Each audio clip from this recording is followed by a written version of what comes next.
Hello বন্ধুরা, কেমন আছো? আশা করি তোমরা ভালো আছো।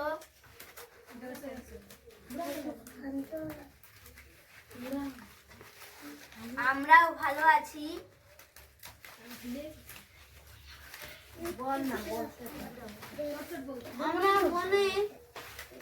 আমরা জঙ্গল থেকে পাতা তুলে এনে কষ্ট করে কিপি রোদে শুকনো করে বান্ডিল করে তারপরে বিক্রি করি।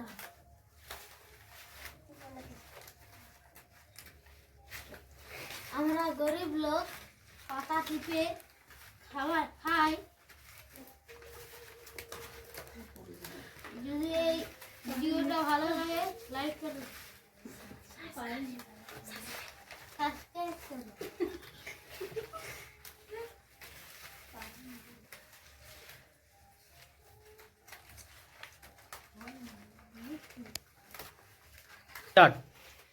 হ্যালো বন্ধুরা, তোমরা আশা করি ভালো আছো। আমরাও ভালো আছি।